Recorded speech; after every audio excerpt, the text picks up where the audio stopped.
Abrirem suas Bíblias no segundo livro de Reis, segundo Reis, capítulo 23, segundo Reis 23, e nós vamos ler três versículos, o 4, o 5 e o 6. Primeiro Reis, capítulo 23, segundo Reis, segundo Reis 23, de 4 a 6. Todos tendo encontrado e de pé aqueles que puderem, leiamos então na palavra do nosso Deus. Eu vou ler na minha Bíblia e os irmãos me acompanham em leitura silenciosa a partir de suas versões. Diz assim o texto sagrado: Então o rei ordenou ao sumo sacerdote Ilquias e aos sacerdotes da segunda ordem e aos guardas da porta que tirassem do templo do Senhor todos os utensílios que se tinham feito para Baal e para o poste ídolo e para todo o exército dos céus, e os queimou fora de Jerusalém, nos campos de Cedron, e levou as cinzas deles para Betel. Também destituiu os sacerdotes que os reis de Judá estabeleceram para incensarem sobre os altos nas cidades de Judá e ao redor de Jerusalém, como também os que incensavam a Baal, ao sol, à lua, aos mais planetas e a todo o exército dos céus. E também tirou da casa do Senhor o poste ídolo, que levou para fora de Jerusalém, até o vale de Cedron, no qual o queimou e o reduziu a pó, que lançou sobre as sepulturas do povo. Vamos meditar, queridos, sobre a pureza do santuário. Vamos fechar os olhos e orar. Senhor nosso Deus, recebe, Senhor, dos nossos corações o culto que te rendemos. Desejamos, ó Pai, que o nosso culto expresse de uma forma clara o quanto somos agradecidos pela Tua graça ao nosso redor e o quanto, ó Deus, nós amamos ao Senhor. E neste momento, ó Deus, quando nós vamos meditar sobre a Tua palavra, rogamos, ó Pai, que o Senhor trabalhe os nossos corações, para que todos nós possamos compreender claramente a Tua vontade sobre nossas vidas. E que venhamos, ó Deus, a experimentar transformações pelo poder da Tua palavra, de forma que venhamos a ser crentes úteis nas Tuas mãos. É o que nós pedimos, Pai querido, em nome de Jesus. Amém. Amém. Os irmãos podem se assentar. Irmãos, esse texto, o rei que está falando aqui é o rei Josias. O rei Josias foi um dos reis de Israel que eu mais admiro. Um homem que nasceu no meio de uma sequência de reinados ruins. O pai foi ruim, o avô foi ruim, todo mundo foi atrapalhado na família dele, mas ele entendeu que a igreja estava fora da ideia que Deus tinha, estava fora dos ditames da palavra de Deus. O texto diz, ficou fora da nossa leitura um pouco antes, depois os irmãos leem os capítulos ao redor. É muito bonita a história desse rei, é interessante que ele, quando soube do livro, o livro da lei, a Bíblia foi achada no templo. Imagine, estava lá na prateleira. Tem muita Bíblia que fica dentro da gaveta para sempre, né? E estava lá, cheia de poeira em algum lugar, e alguém achou a Bíblia. Ele mandou fazer uma limpeza, uma reforma, então acharam a Bíblia. Então o sacerdote mandou que lessem a Bíblia para o rei. É muito provável, é claro, que o sacerdote soubesse daqueles livros, mas os reis anteriores que antecederam Josias proibiam que se falasse mal do governo, que se fizessem profecias contrárias ao seu governo, contrárias à sua vontade. Então a Bíblia foi sendo esquecida. É muito comum isso acontecer, né? Quando a palavra de Deus pesa, quando a palavra de Deus é incômoda, a gente pega e deixa para lá. É muito comum as famílias abandonarem, igrejas abandonarem a Bíblia. Não sei se os irmãos já tiveram essa experiência, mas a gente viajando por aí, a gente vê que tem muita igreja que não usa mais a Bíblia. Usam folhetos, textos que do pastor fulano, de irmão fulano, de pessoas brilhantes, textos maravilhosos, mas que não estavam na Bíblia. A Bíblia caiu em desuso desde aquela época. Então o sacerdote achou a Bíblia e leu, fez que o rei soubesse do texto. Então, quando ele entendeu qual era a vontade de Deus, quando ele entendeu o quanto a igreja estava distante da vontade de Deus, o texto diz que ele rasgou as suas vestes, ele rasgou o seu coração, ele chorou, se humilhou diante de Deus e resolveu mudar isso. E começou uma série de atitudes, uma série de trabalhos no sentido de recuperar a pureza do santuário, a pureza do templo, que naquela época era o templo. Hoje não é mais, né? Hoje nós temos um santuário, onde o templo do Senhor se torna visível, que somos nós. A igreja se torna visível quando nós nos reunimos dentro do santuário, mas tem o mesmo significado, o santuário e aquele templo daquela época. E aqui então seria interessante que não olhássemos para Josias como o rei de Israel. Não é a atitude de um rei, é a atitude do crente que nós queremos ver. Um homem de Deus, um homem que entendeu a palavra do Senhor, mudou seu coração, que desejava cultuar plenamente, honestamente, com todo o seu coração, com toda a sua alma. Então, quais foram as atitudes dele em relação ao santuário do Senhor? Nesse pequeno trecho que nós lemos, nós encontramos 3 elementos que o rei Josias decidiu eliminar de dentro do templo. Ele viu que aquilo estava num lugar indevido, ali não era o lugar adequado para aquele tipo de coisas. E é sobre essas coisas que eu gostaria que olhássemos essa manhã. O primeiro elemento nós vemos aqui no versículo 4, quando ele diz todas as coisas que tinham sido feitas para Baal. Todas as coisas, todos os objetos que não foram construídos se pensando no Senhor. Todas as coisas que foram feitas pensando em deuses estranhos. Nós temos dentro de uma igreja, ou dentro de qualquer mobiliário, nós temos a possibilidade de 3 tipos de fabricação de coisas, né? Por exemplo, dentro da nossa igreja, nós temos o púlpito, esse móvel aqui, ó. Ele não é santo, não é nada, mas ele foi feito para esse trabalho aqui.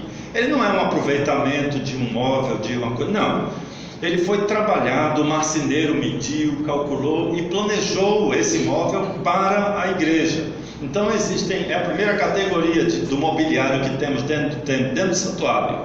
São aquelas coisas que foram adquiridas, foram compradas, planejadas exclusivamente para a igreja, para o uso no culto. É por isso que nós prezamos tanto pelo púlpito. Evitamos discursos, evitamos palestras. Hoje a palavra palestra está muito em moda, né? E a gente vê muitas igrejas com palestrantes. É muito bom palestras, mas palestra é uma coisa, pregação é outra. O púlpito, ele deve ser destinado exclusivamente à pregação da palavra, à direção do culto que prestamos ao Senhor. Então, um instrumento, um equipamento exclusivo foi pensado para o culto. Existe uma outra categoria de coisas que não foram fabricadas pensando no Senhor, mas que nós adquirimos e consagramos ao Senhor. É o caso de cadeiras. O fabricante dessa cadeira talvez nem seja crente, a gente não sabe. O pessoal da fábrica que estava trabalhando lá, eles não estavam pensando isso aqui vai para uma igreja. Não, era um artefato comercial sem nenhum cunho religioso. São elementos neutros que não contribuem com nada, né? A gente não troca as cadeiras, fica velha, a gente joga fora, compra outras, compra melhor. Então isso não faz parte do culto, mas não é uma coisa negativa que atrapalhe o culto ou que prejudica, que é a terceira categoria de elementos que podem estar dentro da igreja que prejudicam o culto, que são coisas ligadas ao pecado. São coisas ligadas a ídolos, ligadas a histórias contrárias a Jesus. A saber, ídolo é qualquer coisa amada, idolatrada, adorada que não seja Jesus. Ou qualquer coisa ligada a essas coisas faz parte de elementos que não devem constar dentro da igreja. Por exemplo, o que é que a gente tem hoje que é muito comum se a gente vê dentro das igrejas que não deveria estar. A gente está chegando perto do Natal, né? E o Natal é cheio de símbolos pagãos, e alguns dentro da igreja. a guirlanda que chama, né? Aquele enfeite redondo, cheio de flor, cheio de fruto, que se coloca nas portas. Aquilo ali tem uma origem pagã, que era para atrair as bênçãos dos deuses da Grécia. Os deuses da Grécia que comiam flores e frutas, eu acho, quando eles encontravam aquele negócio, eles entravam naquela casa e abençoavam a casa. Aí tem gente que põe na porta da sua casa, põe na porta da igreja, para os deuses da Grécia abençoarem a igreja. São elementos que foram pensados, idealizados, fabricados para ídolos, para coisas ou seres que não são Jesus, e que de jeito nenhum nós vamos conseguir adaptar ao culto. São coisas que devem ser evitadas dentro da igreja. Eu, viajando uma vez na estrada, eu vi uma igreja com um Papai Noel gigante no telhado, como se estivesse subindo. Eu fiquei olhando, meu Deus, que imagem assustadora. Eu acho que as crianças deviam ter medo daquilo. Um monstro vermelho, que é da cor da Coca-Cola. Eu não sei se vocês sabem que esse Papai Noel é vermelho por causa da Coca-Cola. Ele era verde quando começou, mas aí a Coca-Cola comprou e pintou ele de vermelho para vender Coca-Cola, e até hoje ele é vermelho, e está nos cultos, dentro da igreja, enfeita a igreja lá, Papai Noel, árvore de Natal é a árvore de Nimrod, e está lá dentro das igrejas, bonito, nas famílias, é bonito piscando lá, né? Mas uma vez, aí as crianças em casa, uma vez, a gente quer enfeitar com lâmpada, né? Lâmpada a casa do Natal, né? Toda a vizinhança faz, aí as criançadas também, por que a gente não quer? Aí eu disse, tá bom, vamos enfeitar, mas deixa lá o ano inteiro. Aí ficou todo mundo assim, mas por que ficar o ano inteiro? Mas não é porque é bonito? É bonito só em dezembro? Não, é bonito o ano inteiro. Aí, não, para ficar o ano todo esse negócio papagaiado aí, não. Então aí não quis desistir. Eu deixei, mas porque era bonito. Não, porque é Natal. O Natal nada tem a ver com esses símbolos, que muitas vezes lembram deuses estranhos. E muitas igrejas, às vezes na sua inocência, na sua boa fé, trazem para dentro do culto, enfeitam o culto com ídolos. Que tristeza! Saibam, queridos, que existem igrejas que praticamente deixaram o culto cristão, abandonaram o verdadeiro culto, guardaram a Bíblia não sei aonde, igual o templo de Jerusalém, por causa de elementos estranhos ao culto dentro do seu santuário. O rei Josias percebeu isso e mandou eliminar de dentro da igreja tudo que não fazia parte da adoração legítima ao Senhor, a purificação do santuário. O segundo tipo de elemento que ele eliminou da igreja, nós vemos no versículo 5, também destituiu os sacerdotes, aqueles que foram empossados indevidamente por pessoas que não tinham autoridade para empossar, pessoas que eram queridas. Não tem a família tradicional da igreja, né? Quem é a família tradicional aqui? É Valéria? Não, tomara que não. Não deve existir na igreja o preferencialismo, aquele que é melhor, o que é mais bonito, o que é mais rico, o que fala melhor. Não. Somente o Senhor tem autoridade para instituir cargos, pessoas, ministros, pregadores, professores. E muitas vezes, por diversos outros motivos, por conveniências às vezes sociais, pessoas indevidamente assumem cargos que fazem com que a igreja decline do seu caminho, a igreja se desvie do seu rumo por causa de pessoas inadequadas em cargos inadequados. E aqui no caso o rei Josias tinha uma multidão de sacerdotes, provavelmente todos eram até de família levítica, que era obrigatório legalmente naquela época, mas nem todos eram chamados. Não basta ser filho de pastor, não basta ser parente do diácono, não, tem que ter sido chamado por Deus, escolhido por Deus, separado por Deus. E a única forma que a gente tem de identificar essas pessoas é pelo efeito do seu trabalho, pelo resultado, pelos frutos. Jesus deixou tão claro que é pelo fruto que nós conhecemos as árvores. Não há por que insistir em coisas inadequadas. Hoje nós vivemos eu vou chamar, irmãos, de febre, com a licença dos irmãos, uma febre entre as igrejas de sacerdotes. Os sacerdotes, aquele conceito antigo de sacerdote, que o sacerdote é mais santo do que os outros, ele tem mais poder, a oração dele é diferente. A sua oração é a oraçãozinha, é a do sacerdote, sim, Deus ouve. E as pessoas procuram o pastor da igreja como se ele fosse um sacerdote. Não temos mais sacerdotes. Jesus é o nosso sacerdote. Nós somos um sacerdócio santo. É a Jesus que nós nos confessamos, a quem nós nos dirigimos. Ele é o nosso pastor. Ele disse: eu sou o bom pastor. Portanto, não existem mais sacerdotes nos púlpitos. Existem pregadores. Existem pastores que velam por nossas almas. Não sei se os irmãos já pararam para pensar a respeito. A única tarefa do pastor é velar por nossas almas. Não é pregar, não é distribuir folheto, não é nada. É velar pelas almas do rebanho de Jesus, exclusivamente. E hoje nós estamos perdendo isso, como a igreja naquela época perdeu, porque qualquer um queria ser sacerdote. O sacerdote era aquele que era mais conveniente para a comunidade, era aquele que era nomeado por políticos, por pessoas que mandavam no ambiente. Aí o resultado foi o que? Uma igreja fria, que não pregava, que pregava coisas convenientes à sociedade, coisas que não tocavam os corações, eram às vezes brilhantes. Quantas vezes eu não já ouvi pregações brilhantes? Eu vi na internet gente pregando heresias, pregando que Jesus não era Deus. Olhe o tamanho da heresia. Pregando que o Espírito Santo não existe. Eu sou testemunha do Espírito Santo porque ele vive em mim, você também. E pois tem gente que de uma forma brilhante prega que o Espírito Santo não existe.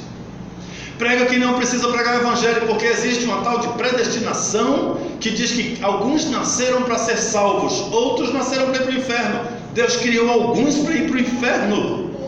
É uma pregação comum em nossos tempos, e existem pregadores maravilhosos no sentido de falar bem, com pregações brilhantes, convincentes, de que se a gente não tiver uma base bíblica, a gente balança. A gente se preocupa, eu nunca pensei desse jeito, de tão forte que é o poder, a eloquência de alguns pregadores pregando, desculpem de novo, nada, pregando coisa alguma, porque o que não está na Bíblia não é a verdade. Mas estão lá, são sacerdotes, são pessoas honradas, eles não falam aos corações, mas falam às mentes. Então o rei Josias, crente, convertido, entendeu a mensagem, eliminou de sua vida os falsos mestres, os falsos pregadores, os falsos professores, os falsos crentes que atrapalhavam o andamento da igreja. E o terceiro tipo de coisas que nós encontramos aqui está no versículo 6, quando dizia: ele também tirou da casa do Senhor o poste ídolo. Esse poste ídolo era um tipo de um obelisco grande, normalmente feito ou de madeira ou de pedra. Nesse caso aqui eu acho que era de madeira, né? Ele queimou, se fosse de pedra não tinha queimado. Mas era um obelisco que era dedicado a deuses da fertilidade. Normalmente ele era quadrado, tinha várias faces, e em cada uma das faces era dedicada a um dos deuses da fertilidade. Fertilidade masculina, feminina, dos animais, das plantas, a fertilidade. Então aquilo era uma coisa alusiva a coisas indecentes dentro do santuário. Ou seja, o rei entendeu que qualquer coisa que desvia o nosso conceito de moral, de decência, deve ser eliminado de dentro do santuário. Hoje nós não temos mais esse tipo de coisa. Ainda existe no mundo, não sei se os irmãos sabem. No Japão, a própria religiosidade do Japão tem lá as divindades da fertilidade, e tem lá um obelisco gigante lá, não lembro como é o nome da cidade, esses nomes japoneses é difícil de decorar, mas tem lá, enorme, que tem uma peregrinação em volta daquilo, gigante. Tem muitos outros países que têm esse mesmo tipo de culto que tinha naquela época. Nós não temos mais, mas sofremos o risco de nos contaminarmos com o mesmo tipo de indecência que essas coisas promovem. Como? Em nossas roupas, em nosso linguajar, em danças. Eu vi um grupo de coreografia dentro de uma das nossas igrejas, dançando, uma dança lá de um jeito que eu fiquei escandalizado. Provavelmente as pessoas digam assim: ah, mas o irmão Jed é mesmo muito exigente, ele é muito observador, fica procurando defeitos. Mas não foi, irmãos. Eu me preocupei em pensar nisso. Será que eu estou vendo demais? Mas não era. A dança tinha conotações eróticas, conotações imorais, que não deveriam estar num culto. Eu até entendo que aquelas meninas estavam bem intencionadas, porque na minha opinião, igreja não erra. Nós é que levamos a igreja a errar. Elas foram mal dirigidas. Aquelas crianças, vou chamar de crianças, eram adolescentes. Elas não sabiam o que estavam fazendo, mas prejudicaram profundamente o culto ao Senhor, por causa de sensualidade, uma coisa que é imoral num culto.